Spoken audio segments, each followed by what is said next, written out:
행복한 안식일입니다. 네.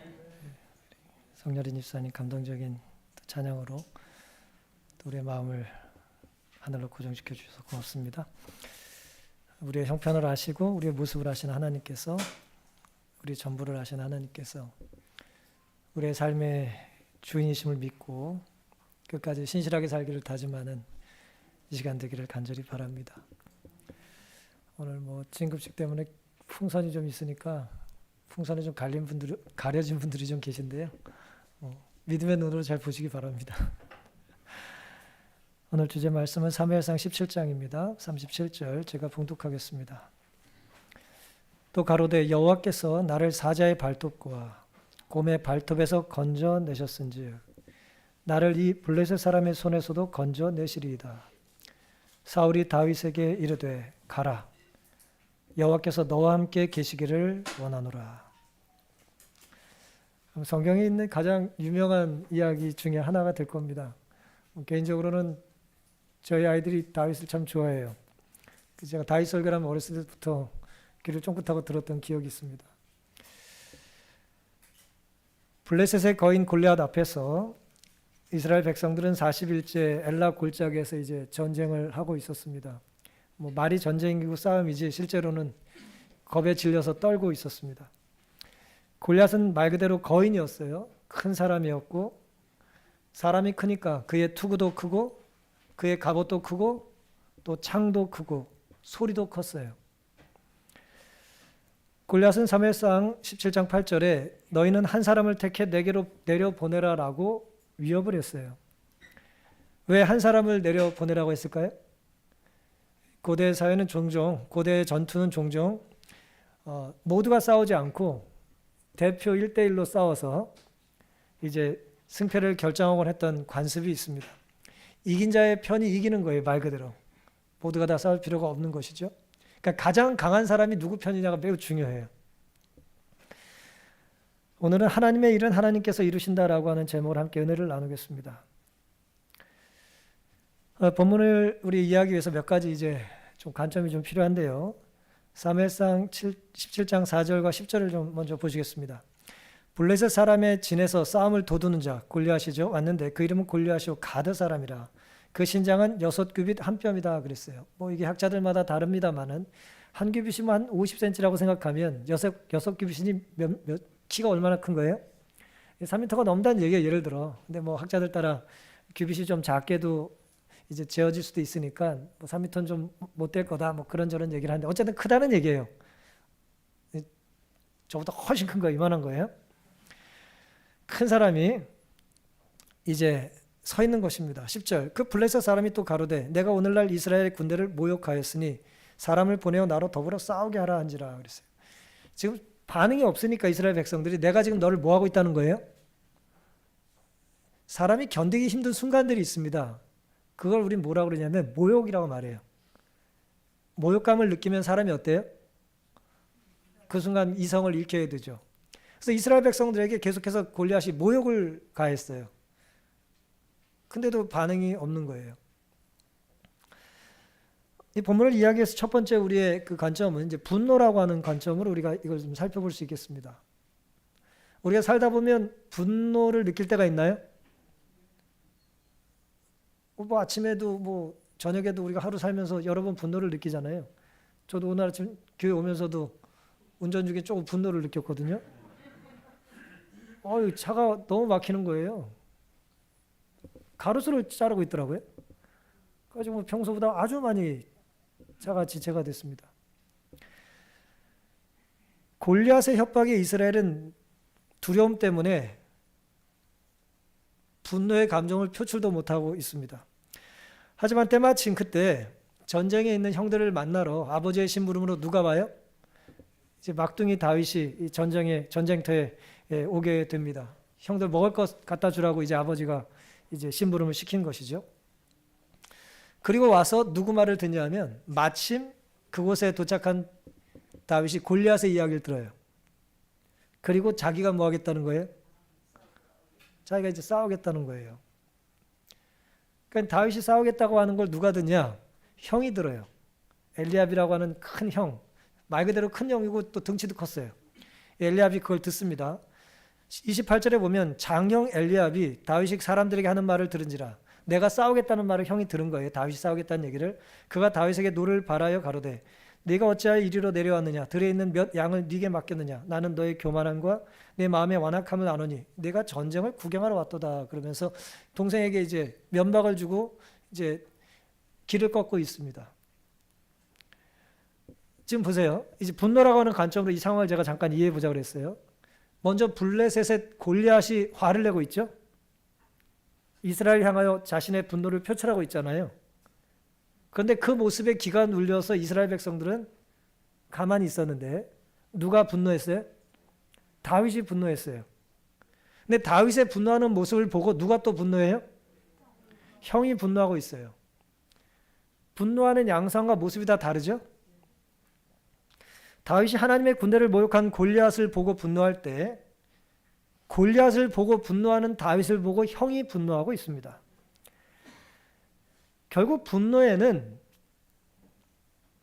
바람직한 분노가 있고 바람직하지 못한 분노가 있다는 거예요. 이 젊은 목자 다윗에 대하여 하이슨 이렇게 기록을 했습니다. 목동 다윗에 대해서. 이 젊은 목자는 이새에게 알려지지 않은, 이새는 아버지입니다. 아버지에게 알려지지 않은 보다 더 큰 사명을 위임받았다. 단순히 아버지 심부름으로 전쟁에 간 게 아니라는 거예요. 전쟁터에. 이스라엘 군대가 위험 중에 있었고 다윗은 천사에게서 그의 백성을 구하라는 뭘 받았어요?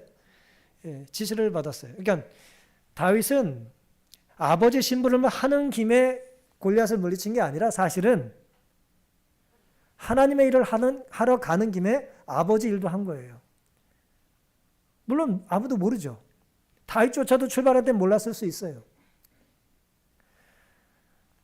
사랑하는 성도 여러분, 우리가 느끼는 분노는 다윗처럼 하나님께서 맡겨주신 사명과 연결된 것이어야 합니다. 거룩한 분노예요. 예수님께서 성전을 청결하게 하실 때 느꼈던 그런 분노 말이에요. 분노가 다 나쁜 것도 다 좋은 것도 아닙니다만은 적어도 우리의 분노는 누가 연관되어 있어야 된다고요? 하나님과 연관되어 있어야 돼요.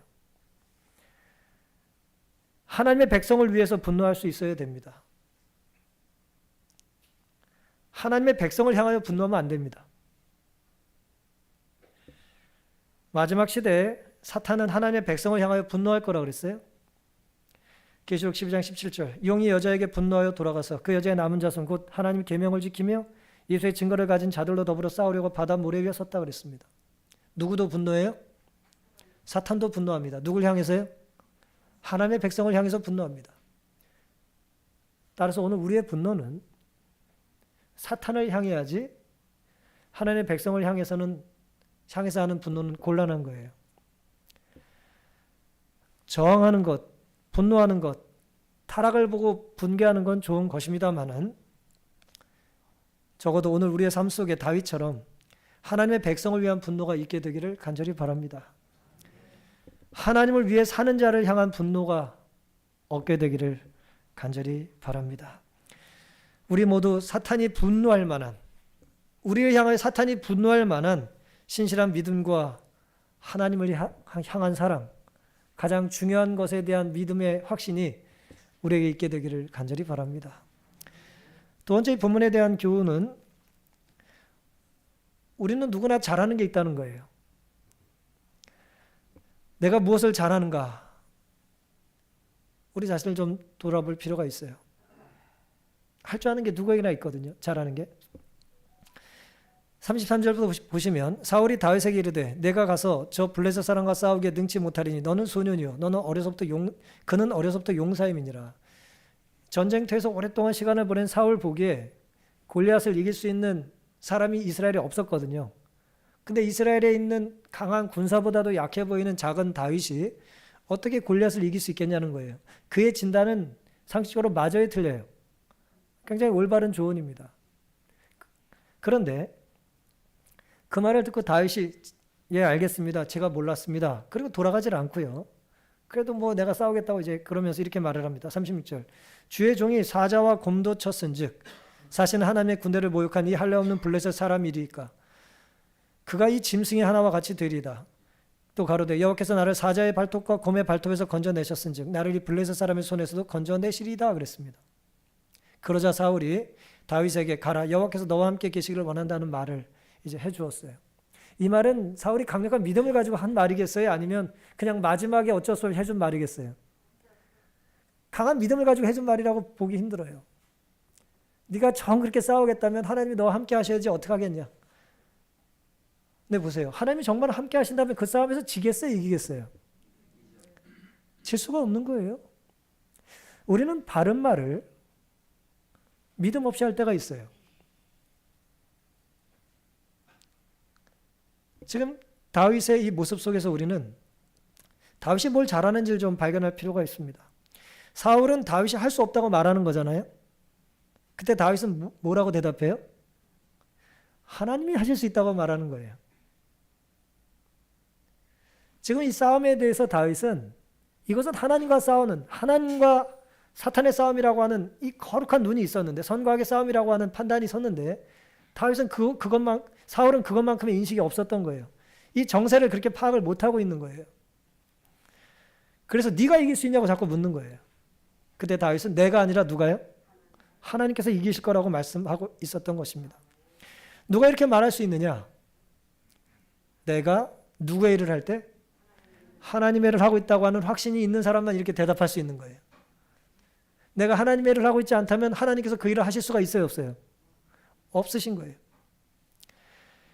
다윗의 장점과 주특기를 나열하는 것은 내가 누구도 이겼다, 내가 모두 잡았다, 내가 뭐 백발백중이다, 그런 주특기를 나열하는 것은 사실은 골리앗을 이길 수 있는 조건이 될 수가 없어요. 그건 충분 조건이 아니에요. 절대 충분하지 않습니다. 여러분, 둘이 싸우면 둘 중에 하나는 이기겠죠? 그렇죠? 우리 하나님을 만약에 빼놓고 본다면 골리앗과 다윗이 싸워요. 우리가 아무도 몰라. 골리앗이 누군지 다윗도 누군지 몰라. 우리는 적어도 뭐예요? 확률적으로 뭐예요? 반반이에요. 반반. 우리가 그렇게 흔히 생각할 수 있단 말이에요. 이기든지 지든지 둘 중 하나 아니에요. 홀짝처럼. 하지만 선하게 싸우면 그렇지 않아요. 50대 50이 아니에요. 그냥 인간의 눈으로 봤을 때 승패는 50대 50이 아니라 100% 지는 거예요. 하지만 하나님이 싸우면 100% 승리하시는 거예요. 이겼다 졌다는 것도 없어요. 다윗의 주특기나 필살기가 골리앗을 이기고 그것이 무슨 천적관계였던 게 아니에요. 우리가 착각하지 말아야 될 게 있습니다. 다윗은 어려서부터 아주 운동을 열심히 하고 물매질을 잘하고 날렵하고 어쨌든 뭐 그런저런 이제 다윗의 장점을 우리가 생각해 볼 때가 있는데요. 다윗이 그날 돌멩이를 기가 막힌 거를 줘서 그랬습니까? 그 돌멩이는 누구나 다 이길 수 있는 돌멩이였나요? 아니에요. 그날따라 무슨 뭐 이렇게 좀 물매질이 잘 됐나요? 다윗의 전술이나 그의 공격력에 의해서 골리앗이 무너진 게 아닙니다. 이제 경영학의 많은 이제 저자들이 이제 기업에 대한 분석을 얘기하고 성공과 실패에 대한 이야기를 하면서 이 다윗과 골리앗의 싸움을 책으로 쓴 사람이 한두 사람이 아니에요. 저도 여러 권을 읽었어요. 다윗이 골리앗을 이긴 비결 해가지고 뭐 시중에 그런 책이 많습니다. 꼭 기독교 서적이라서가 아니라 그런 책이 많아요. 그분들이 주장하는 많은 것들 중에 하나가 뭐냐면 골리앗이 방심해서 졌고요. 골리앗은 너무 크고 둔하기 때문에 졌다는 거예요. 변화와 혁신을 이제 하지 않았기 때문에 큰 기업들이 무너진다는 거예요. 그럴듯해요? 관심 없으세요? 매우 그럴듯하죠. 그래서 기업이 성공하려면 혁신과 개혁을 해야 된다는 거예요. 순발력 있게 뭘 판단해야 된다는 거예요. 결정하기 위한 조직이 너무 방만하면 힘들다는 거예요. 생존의 싸움은 그렇게 할 수 있는 게 아니라는 거예요. 매우 그럴듯하죠. 하지만 그것은 경영학이나 자기개발 측면에서는 의미가 있어 보일지 모르지만은 제가 보기엔 완전히 핵심을 잘못 짚고 있는 거예요. 골리앗은요, 지금 사실은 사탄이 그 안에 있어서 싸우고 있는 거잖아요. 아닙니까? 이제 골리앗은 지금 사탄의 세력이거든요. 사탄이 여러분 쉽게 방심할 것 같습니까? 사탄이 미련 곰탱이 같을 것 같아요? 예? 등치 큰 거인이라면 뒤뚱뒤뚱거리고 무슨 우리가 공격하고 탁 도망가면 못 쫓아오고 뭐 넘어지고 그럴 것 같습니까? 그렇지 않아요. 다윗의 순발력과 그의 돌팔매의 질로 골리앗을 이긴 게 아니에요. 사랑하는 성도 여러분, 어떻게 다윗이 그러면 골리앗을 이겼을까? 이길 수 있었을까? 사실은 이 질문 잘못된 거예요. 왜요? 골리앗을 이긴 것은 다윗이 아니라 하나님이십니다. 다윗이 하나님을 부린 게 아니고요. 하나님이 누구를 사용하신 거예요? 다윗을 그 순간 사용하신 거예요. 골리앗이 진 것은 다윗이 아니고 다윗을 사용하신 하나님께 진 겁니다. 아무리 골리앗이 그날 컨디션이 안 좋아도 다윗이 골리앗을 물리적으로 이길 수가 없어요. 사자나 곰을 이긴 다윗의 경험이 이 전쟁에서 평생 시간을 보낸 이 위대한 전사 골리앗을 결코 이길 수 없습니다. 핵심은 다윗이 무엇을 잘해서 골리앗을 이긴 것이 아니라는 거예요. 하나님께서 다윗을 사용하셨다는 것이 핵심입니다. 내가 잘하는 것이 누가 연결되어 있어야 된다고요? 하나님과 연결되어 있어야지 나는 가치 있고 의미 있는 삶을 살 수 있어요. 내 장점과 주특기가, 내가 가진 시간과 돈과 재능이 하나님의 사람과 연결되어 있어야 그것이 가치가 있는 거예요. 그렇지 않다면 골리앗이 자랑했던 많은 것들처럼 그저 나는 이러이러한 자랑이 있다라고 하는 것을 나열하는 것과 다를 바가 없어요. 내가 빠르고 똑똑하다라고 하는 것, 내가 신속하고 머리가 좋다는 것은 골리앗이 칼과 창을 자랑하는 것과 똑같은 거예요. 하나님과 단절됐다면 그것은 골리앗이 자랑하며 쓰러졌던 것과 다를 바가 없는 것입니다. 내가 가진 것이 무엇이든 하나님을 등진다면 우리도 뭐가 될 수 있다고요? 똑같이 골리앗처럼 내 힘을 의지하고 살 수 있다는 것입니다. 시편 103편 2절 내 영혼아 여호와를 송축하며 그 모든 은택을 잊지 말지어다. 내가 잘할 수 있는 것과 내가 즐겨 할 수 있는 일을 가지고 하나님의 일을 열심히 하게 되기를 간절히 바랍니다. 하나님께서 내 주특기를 활용하실 때에 등 돌리지 마시고 이것이 하나님께서 나에게 주신 거니 하나님께 다시 돌려드립니다라고 하는 순종과 믿음이 우리에게 있게 되기를 간절히 바랍니다. 오늘 공교롭게 창의 주제와 똑같은데요. 결국 마지막 이 본문의 교훈은 누가 내 삶의 주인인가라고 하는 것입니다. 누가 내 삶의 주인인가. 사무엘상 17장 42절에 보시면 그 블레셋 사람이 둘러보다가 다윗을 보고 어떻게 여겨요? 한참 봤을지 모르겠어요. 웬 조그만 애가 왔다 갔다 하니까 장군을 소개하려고 나온 애인 줄 알았더니 지가 장군이래요. 다윗을 보고 업신여기니 이는 그가 젊고 어리다는 얘기예요. 어리고 붉고 뽀얀 거예요. 아주 그냥 살결이. 그리고 뭐예요? 용모가 아름다움이라. 이 소년이에요. 소년. 예쁜 소년이에요. 블레셋 사람이 다윗에게 이르되 네가 나를 개로 여기고 막대기를 가지고 내게 나왔느냐 그랬어요. 다윗이 왜 막대기를 들고 나갔을까요? 다윗이 직업이 목자잖아요. 목동이잖아요. 늘 갖고 다니는 거예요. 막대기를 같이 데리고 다니는 거예요. 끌고 다니는 거예요. 그 신들의 이름으로 다윗을 저주했다 그랬어요. 또 이르되 내게로 오라. 내가 네 고기를 공중의 새들과 들짐승들에게 주리라. 45절 다윗이 블레셋 사람에게 이르되 너는 칼과 창과 단창으로 내게 오거니와 만군의 여호와의 이름 나는 만군의 여호와의 이름 곧 내가 모욕하는 이스라엘 군대의 하나님의 이름으로 너에게 가노라. 오늘 여호와께서 너를 내 손에 붙이시리니 내가 너를 쳐서 네 머리를 베고 블레셋 군대의 시체로 오늘날 공중의 새와 땅의 들짐승에게 주어 온 땅으로 이스라엘의 하나님이 계신 줄 알게 하겠고. 애들이 뭘 말하면 하나도 안 지고 다 그냥 꼬박꼬박 똑같이 대들어요. 이 말 누가 한 말이에요? 골리앗이 했던 말 똑같이 되갚아 주잖아요. 47절 또 여호와의 구원하심이 칼과 창에 있지 아니함을 이 무리로 알게 하리라. 전쟁은 누구에게 속했어요? 여호와께 속한 것인즉 그가 너희를 우리 손에 붙이시리라 라고 말을 했습니다. 골리앗은 자신의 기준에 한참 미달이에요. 다윗이 체중 미달, 키 미달, 이 뭐 정과 전력 뭐 아무것도 맞지가 않아요. 요즘 같은 이 발전된 세상의 어떤 정상적인 룰에 의해서 두 사람을 링에 올리면 안 돼. 이 싸움은 하면 안 돼. 체급이 달라요. 경력이 달라요. 이건 세계 최고의 전사인데 어디 동네 무슨 목동에 와가지고 뭐 싸우겠다고 하니 무기도 다르고 어떻게 전쟁이 되겠습니까? 업수히 여겼어요. 작고 붉고 아름답다는 표현이 성경에 기록되어 있습니다. 그 모습을 보고 골리앗은 블레셋 신의 이름으로 다윗을 저주했죠. 오늘 이 모습은 내가 자랑하는 것이 내가 믿는 것이다 라고 하는 걸 알 수 있어요. 골리앗은 뭘 자랑했어요? 자신의 힘을 자랑한 거예요. 자신의 크기를 자랑한 거예요. 그렇죠? 내가 얼마나 큰지, 내 무기가 얼마나 큰지, 내 칼이 얼마나 무거운지 계속 큰 거를 자랑한 거예요. 소리도 커 이 사람은. 근데 다윗은 전혀 다르잖아요. 전혀 다른 싸움을 하고 있는 거예요.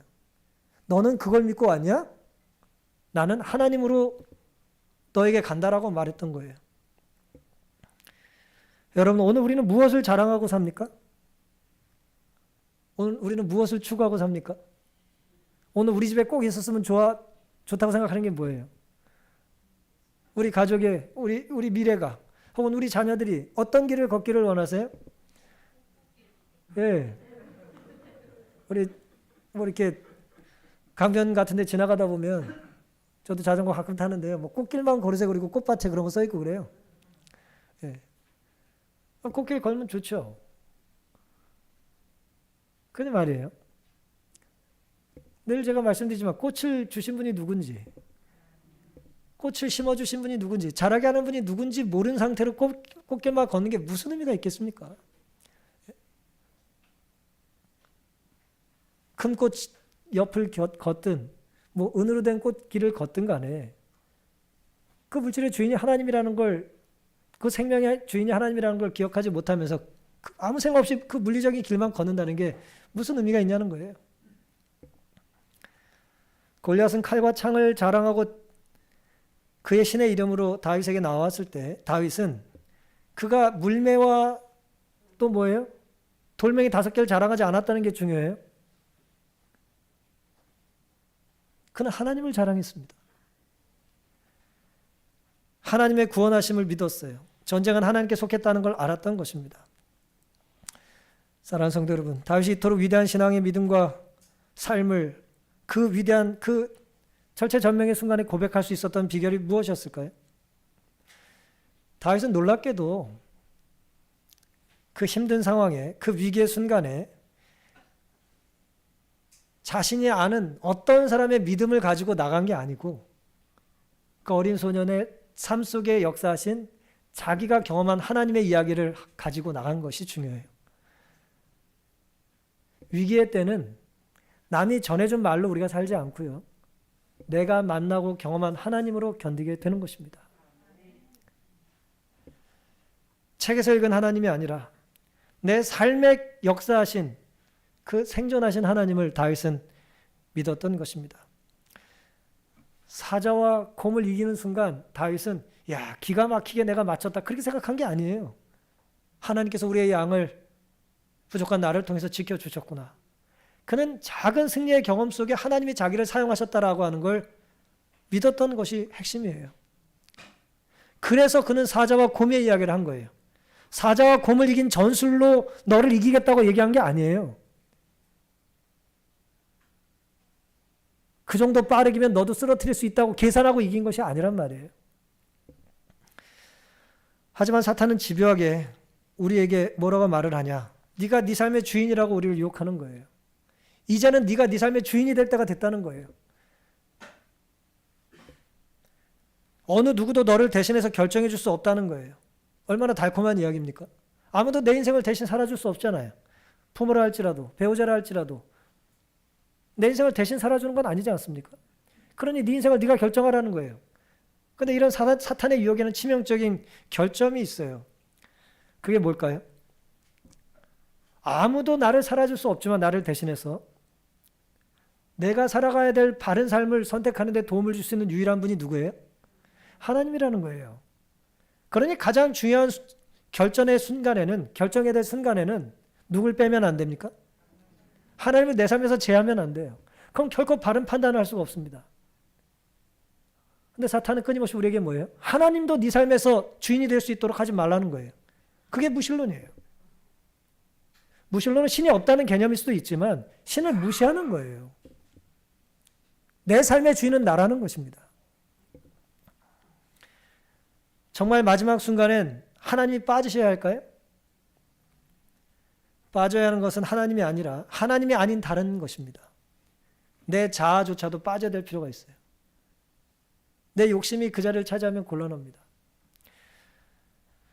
사무엘상 17장 38절과 39절에는 이에 사울이 자기 군복을 다윗에게 입히고 노투구를 그 머리에 씌우고 또 그에게 갑옷을 입히매 다윗이 칼을 군복 위에 차고는 익숙지 못함으로 시험으로 걸어 보다가 다윗에게 고하되 익숙지 못하니 이것을 입고 가지 못하겠나이다 하고 벗었다 그랬어요. 다윗이 골리앗을 이긴 것은 철저히 하나님이 아닌 것들을 뭐 한 거예요? 벗어버렸기 때문이에요. 남의 갑옷으로 싸움을 치른 것이 아닙니다. 하나님만 의지했기 때문이에요. 다윗이 익숙했던 것은 사울의 갑옷이 아니라 하나님께 순종하는 삶의 태도였어요. 우리도 하나님의 말씀에 익숙한 그런 사람들이 될 수 있기를 간절히 바랍니다. 인도의 시크교도들이 있죠. 외출할 때 이렇게 터번을 이렇게 뒤집어 쓴 그런 사람들인데요. 그들이 터번을 쓰는 이유는 신이 준 것이기 때문에 머리를 자르면 안 된다는 것 때문에 이제 머리를 가리는 거예요. 인도 북부 펀잡 지방이라고 하는 곳에 이제 황금사원이라고 하는 것을 중심으로 이제 그들이 신앙생활을 하는데 거기에서 내려오는 흥미로운 이야기 하나를 해드리겠습니다. 모한싱이라고 하는 사람이 있었는데 이 사람은 얼마 전에 아내가 죽었어요. 아주 낙심했습니다. 잘 되던 사업이 얼마 전에 망했어요. 아주 낙담했어요. 삶의 희망과 소망을 잃어버리고 정말 될 대로 되다는 식으로 절망에 빠져 있는데 그 시크교도의 한 스승이 리슈싱이라고 하는 나이 많은 스승이 그를 불렀습니다. 내가 이제 황금사원에 가서 여행을 마치고 이제 나는 먼 여행을 떠날 예정이다. 나와 함께 마지막 여행에 동참해 주겠냐라고 하는 부탁을 한 거예요. 여행을 같이 갈 마음은 아니었습니다만은 그런 상황도 아니었지만 또 어쨌든 훌륭한 분이 같이 가자고 하니까 할 일도 특별히 없으니까 이제 길을 나섰어요. 근데 이분들은 걸어 다니거든요. 그 먼 길을 이제 걸어가는 거예요. 그리고 결국 걷다 황금사원에 도착을 했고 놀랍게도 일주일 만에 그 스승이 이제 죽었어요. 그러면서 편지 한 통을 남겼습니다. 편지를 이제 봉투를 열어보니까 그 편지 한 통과 아마도 편지를 쓴 연필이 거기에 있었던 거예요. 그러면서 이런 편지의 내용이 기록되어 있었습니다. 사랑하는 제자여, 그대는 내 제자들 중에 정신적인 깊이가 남다르거나 마음 수행에 관심이 많은 편이 아니었다. 네가 대단히 훌륭해가지고 내가 널 택한 게 아니라는 얘기예요. 하지만 그대는 선한 가슴을 지니고 있기에 그대를 내 마지막 여행의 동행자로 선택했다. 내가 주는 마지막 선물인 이 연필에 대해 깊이 생각해 보기 바란다. 그러면 그대는 필요한 배움을 얻게 될 것이다. 아니 인생 마지막 남긴 유산이라고는 연필 한 자로 스승이 주고 가는 거예요. 여러분 대총 회장님이 저를 만나자고 딱 해놓고 이거 하나 줄 테니까 선물로 길이 간직하라 그러면 비행기 값도 안 나오잖아요. 근데 이제 연필의 교훈이 이겁니다. 연필은 쓰기 위해서 가끔 뭐 해야 합니까? 깎아줘야죠. 자신을 다듬는 것이 필요하다는 거예요. 우리는 누구나 부족하기 때문에. 또 두 번째는 연필의 겉도 물론 필요하지만 뭐가 중요해요? 속이 중요한 거예요. 내면을 자꾸 잘 살필 필요가 있다는 것입니다. 세 번째, 연필 끝에는 뭐가 보통 붙어 있어요? 지구가 있잖아요. 누구나 다 실수를 저지르고 넘어질 수 있지만 실수를 바로잡을 수 있는 일은 부끄럽거나 불명예스러운 일이 아니라는 거예요. 양심을 지우개 삼아 새롭게 살라는 거예요. 그 다음 네 번째, 연필이 아무리 많은 것들을 쓰고 그리고 한다 할지라도 결국 연필에게 있어서 중요한 것은 연필 자체가 아니죠. 누가 중요한 겁니까? 연필을 사용하는 사람이 중요한 거죠. 연필을 지은 사람이 누구냐가 중요한 것입니다. 누구에게 속해 살지를 잘 생각하라는 거예요. 그리고 마지막, 그대가 지나는 곳에 그대는 생각과 행동으로 반드시 흔적을 남긴다. 그 자국이 그대의 삶이라는 작품을 이루는 것이다 라는 말을 남겼어요. 이 사람이 이제 이 깨달음을 얻고 이제 위대한 사람으로 변화됐다면 이제 그게 이제 이 시크교도들이 들려오는 이야기 중에 하나입니다. 사랑하는 성도 여러분, 하나님께서 우리를 사용하실 수 있도록 다윗처럼, 어쩌면 연필처럼 우리를 하나님께서 쥐고 빚으시고 사용하고 다듬고 또 필요하면 깨끗이 우리를 용서해 주실 수 있도록 우리를 하나님께 온전히 맡겨드리기를 원하지 않으십니까? 지난 2021년은 우리 장희동 교회가 마치 엘라 골짜기에서 골리앗과 싸울 것 같은 참 힘든 시간을 우리는 보냈습니다.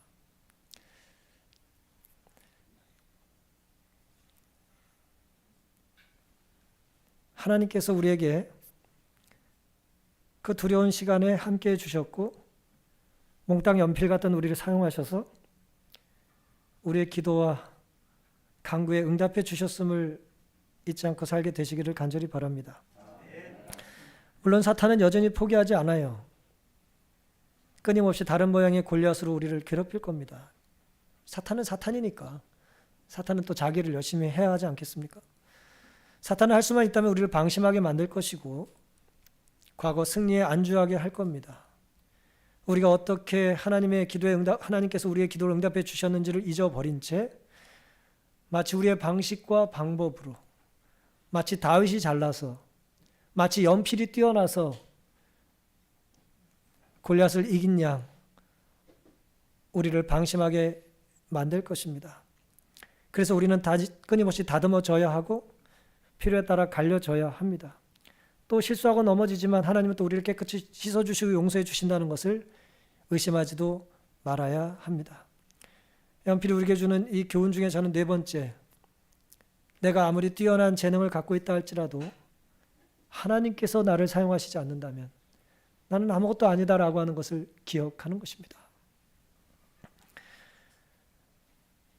우리는 하나님의 손에 잡힐 때만 바르게 살 수 있습니다. 따라서 오늘 우리가 느끼는 분노의 감정이 하나님과 연결된 하나님을 위한 분노가 되기를 간절히 바랍니다. 내가 잘하는 것을 통해서 하나님께 연결된 삶을 살게 되기를 간절히 바랍니다. 무엇보다도 나의 삶의 주인이 내가 아니라 내 과거의 승리의 경험이 아니라 내 계획과 내 노력이 아니라 결국 하나님이라는 사실을 끊임없이 인정하며 살게 되시기를 간절히 바랍니다. 예민한 분들은 혹시 느끼셨을지 모르겠는데 제 눈이 지금 여기 많이 벗어요. 잘 안 보이시죠? 저는 아주 많이 벗었어요, 주중에. 불쌍하죠? 아주 퍼렇게 봉들었었어요. 유리가 너무 깨끗해가지고 유리가 없는 줄 알고 유리를 가서 제가 헤딩을 했어요. 제가 아주 그냥 요즘 정상이 아니에요. 보세요. 깨끗한 유리를 보고 제가 이제 유리가 너무 깨끗하니까 이제 유리가 없는 줄 알고 가서 이제 부딪혔단 말이에요. 그 유리를 누가 닦았을까요? 몰라요. 누군가 닦았겠죠. 뭘로 닦았을까요? 대답해 보세요. 이제 설교 끝날 때 됐으니까. 수건으로 닦든 뭐로 닦았을 거 아닙니까? 그럼 보세요. 깨끗한 유리를 보고 사람들이 수건과 걸레를 찬양하지 않죠. 누군가 그 일을 한 거 아닙니까? 이 교회와 이 강당이 깨끗하게 유지가 되는 것은 누군가 걸레질하고 마대질을 하기 때문이지 걸레와 마대가 잘난 게 아니잖아요. 우리가 하나님 앞에 사용되어질 수 있는 축복의 도구와 통로가 되어야 하지 우리가 하나님을 부리면 안 되는 것입니다. 하나님이 우리를 사용하실 수 있도록 우리의 삶을 다윗처럼 하나님께 구별해 드리길 다짐하는 우리 모두가 될 수 있기를 간절히 바랍니다. 그러니 골리앗을 이긴 다윗을 찬양하지 말고 연약한 다윗을 통해 승리를 주시는 하나님을 놓치지 않게 되시기를 간절히 바랍니다. 주님만 바라보시고 주님께서 마음껏 우리를 위하여 일하실 수 있도록 주님께서 원하시는 곳에 우리가 가고 주님께서 원하시는 곳에 멈출 수 있기를 간절히 바랍니다. 주님 재림의 날 우리 사랑하는 모든 성도님들의 모습이 한 명도 빠짐없이 거룩한 축복의 자리에 제 기쁨을 느낄 수 있게 되기를 간절히 바라고요. 혹 마지막으로 지난 4년 동안 저와 저희 가족들의 부족한 모습 때문에 때로 마음에 상처를 입으시거나 또 분노하는 마음이 있으셨다면 하나님의 사랑과 은혜로 용서해 주시기를 바라고 저도 여러분이 저에게 보여주셨던 따뜻한 사랑과 또 가족이기 때문에 느끼는 필연적인 작은 상처들은 제 마음의 훈장과 추억의 상처로 안고 살아갈 것입니다. 그것이 저에게 있어서는 불편과 분노와 또 괴로움의 이유가 아니라 내가 저런 사람들과 함께 특별한 시간을 함께 보냈었다라고 하는 4년간의 추억의 흔적으로 제가 안고 살아갈 것이고요. 하나님께서 우리의 삶을 모두 축복해 주시고 선한 구원의 길로 인도해 주실 것을 믿고 오늘 이 예배 참석하신 모든 분들의 심령 속에 하나님께서 시작하신 우리의 구원의 역사를 하나님께서 이루실 수 있도록 다른 어떤 것도 하나님과 우리 사이에 놓지 않게 되시는 그런 다윗 같은 삶이 우리의 삶이 되기를 바라면서 오늘 말씀을 마치겠습니다.